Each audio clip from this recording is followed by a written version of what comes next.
देखो पहर दिन राति मु इरिगेशन डिपार्टमेंट सुपरिटेडेंट इंजीनियर सहित कथा होती आमर देवी नदी जो क्यारिंग कैपेसिटी अच्छी पाखापाखि 13-14 लाख क्यूसेक क्यारिंग कैपेसिटी किंतु से दिन 8.6 लाख क्यूसेक थिला काली सकाळू एवं आज पर्यंत आपन स्थिति अनुधान करेंगे पाखापाखि 3 फुट लेवल तल को कमी जाइए पानी लेवल किंतु जो जमी रे पानी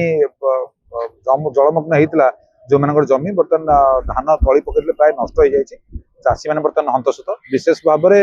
आमर आप जानते जो तरासाई जगतसिंहपुर डिविजन तरासाई पाखापाखि 80 ରୁ 100 फुट लंबा से मुकुला अच्छी सालाइन एमार्कमेंट एपर्यंत कामटा सरी ना एवं भौरिया अस्तर भौरिया नाल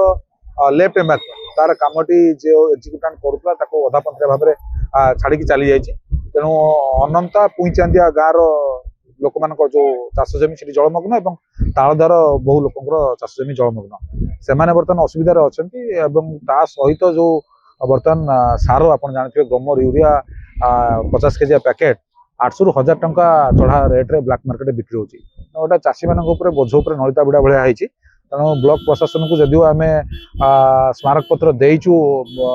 विगत दिन जो काकटपुर में विडीओ एगेन्स्ट आम जाइलु आगामी दिन में आम जिलापाल स्मारक पत्र देवु काकटपुर अस्त्रंग अंचल तली अंचल जो मान चाषी मान घोर दुर्दशार सम्मुखीन होती किपरि थैथान कराए जहाँ किसी समस्या तार समाधान करने बाट पिटे से आगामी दिन लोक